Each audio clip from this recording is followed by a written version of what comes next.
کوئی شادی کا موقع آ جائے، اگر کوئی خوشی کا موقع آ جائے، اگر کوئی تہوار کا موقع آ جائے تو عورتیں مہندی لگانے کی بڑی شوقین ہوتی ہے۔ اے خاتون جنت کی کنیزوں، یقیناً عورتوں کو مہندی لگانا چاہیے۔ سیدی اعلیٰ حضرت امام اہل سنت اعلیٰ حضرت امام احمد رضا خان محدث بریلوی رحمت اللہ تعالی علیہ نے فتاوی رضویہ شریف میں لکھا ہے کہ عورتوں کو ہاتھوں میں مہندی لگانا چاہیے، اس لیے کہ مہندی عورت کے ہاتھ کا پردہ ہے۔ بلکہ یہاں تک فرمایا گیا اگر عورت کے پاس مہندی لگانے کے لیے اتنے پیسے نہیں ہیں تو عورتوں کو چاہیے کہ وہ اپنے ناخن ہی کے اندر مہندی لگا لیا کرے، اگر نہیں پورے ہاتھ میں لگا سکتی تو وہ اپنے ناخنوں میں لگا لیا کرے۔ یقیناً مہندی لگانا عورتوں کے لیے زینت کا کام ہے، عورتوں کے لیے بہتر ہے، فقہا نے اس کا حکم بھی بیان فرمایا ہے۔ لیکن آج کی بچیاں مہندی کے نام پر اور ہاتھ کے اندر پھول پتیوں کے نکالنے کے نام پر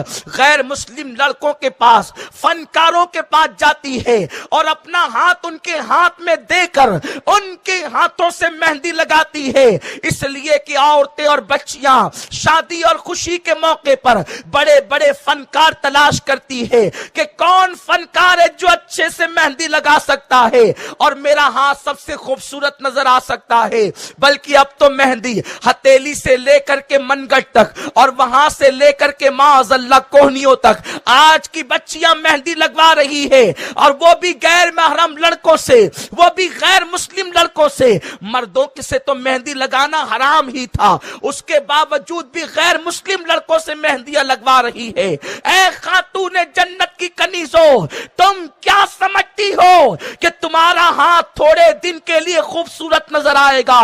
اجنبی مردوں سے مہندی لگوانے والیوں، اجنبی مردوں سے پھول پتیاں بنوانے والیوں، یاد رکھو 8-10 دن ہاتھ کو خوبصورت بنانے کے لیے تم ہمیشہ کے لیے اپنے وجود کو جہنم کا ایندھن بنا رہی ہو۔ اگر تم نے مہندی لگانے کے لیے اپنا ہاتھ کسی مرد کے ہاتھ میں دے دیا تو تمہارا ہاتھ کہاں جائے گا؟ میرے آقا فرماتے ہیں اگر کوئی عورت اپنے ہاتھ کو کسی اجنبی مرد کے ہاتھ میں دے دے، اس ہاتھ پر سب سے زیادہ جہنم کا حق ہوا کرتا ہے، وہ ہاتھ جہنم کا ایندھن بنے گا، وہ ہاتھ جہنم میں جلے گا۔ اے خاتون جنت کی کنیزوں، اپنے نرم نازک جسم پر رحم تو کرو، اپنے کمزور جسم پر رحم تو کرو۔ تھوڑی دن کی عشرت کے لیے، تھوڑی دن کے زینت کے لیے، چند دن کی زینت کی خاطر تم اپنے آپ کو جہنم کا ایندھن بنا رہی ہو۔ میرے پیارے آقا صلی اللہ علیہ وسلم کی کنیزوں، مجھے بتاؤ تو صحیح، آخر تم اپنے جسم میں وہ طاقت کہاں سے لاؤ گی کہ اللہ کے عذاب کو برداشت کر سکو، خدا کے عذاب کو برداشت کر سکو؟ نادانو سنو، تم پتھر سے زیادہ مضبوط نہیں ہو، لیکن ایک مرتبہ اللہ کے رسول صلی اللہ تعالی علیہ وسلم نے مولا کائنات علی مرتضیٰ سے فرمایا، اے علی جاؤ اور وہ جو پہاڑ نظر آ رہا ہے اس پہاڑ سے کہنا کہ اللہ کے رسول نے فرمایا کہ کچھ پانی اپنے اندر سے نکالو اور پانی نکال کر کے دے دو۔ مولا کائنات علی مرتضیٰ جب پہاڑ کے قریب پہنچے ہیں تو پہنچنے کے بعد اس پہاڑ سے فرمایا، اے پہاڑ، میرے آقا نے فرمایا کہ تیرے اندر جو پانی ہے وہ نکال کر دے دے۔ وہ پہاڑ جواب دیتا ہے، علی میرے اندر ایک قطرہ بھی پانی موجود نہیں، اس لیے کہ جس دن اللہ نے اپنے حبیب پر یہ آیت نازل کی، یا ایھا الذین آمنوا قوا انفسکم واہلیکم نارا وقودھا الناس والحجارہ، اے ایمان والو اپنے آپ کو جہنم کی آگ سے بچاؤ اور اپنے اہل و عیال کو جہنم کی آگ سے بچاؤ۔ جہنم کی آگ وہ ہے جس کا ایندھن انسان اور پتھر ہے۔ تو جب جہنم کا ایندھن پتھر کو بھی بتایا گیا اور انسان کو بھی بتایا گیا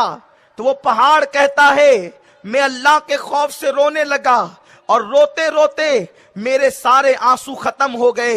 اب میرے اندر ایک قطرہ بھی پانی موجود نہیں، اس لیے میں پانی پیش نہیں کر سکتا۔ اے خاتون جنت کی کنیزوں، اے میری بہنوں، اپنے کمرے میں چپکلی کو دیکھ کر ڈر جانے والی میری بہنوں، ذرا سے اللہ اکبر پیاس کے قطروں کو آنکھ کے اندر برداشت نہ کرنے والی میری بہنوں، جس عذاب کو سننے کے بعد پہاڑ رونے لگتا ہے، جس عذاب کو سننے کے بعد پہاڑ آنسو بہاتا ہے اور ایک ایک آنسو کو ختم کر دیتا ہے، اے میری بہنوں، جس عذاب کو پہاڑ برداشت نہ کر سکے، جس عذاب کو پتھر برداشت نہ کر سکے، پتھر جس عذاب کو سن کر رونے لگے، اے میری ماؤں اور بہنوں، اے میری قوم کی بیٹیوں، اس عذاب کو تم کیسے برداشت کر سکو گی؟ آخر کیا ضرورت ہے کہ کسی مرد ہی سے مہندی لگوائی جائے؟ آخر کیا ضرورت ہے کہ ہاتھوں میں پھول اور پتیاں ہی بنوائی جائے؟ یاد رکھو، تم سادہ مہندی بھی لگا سکتے ہو،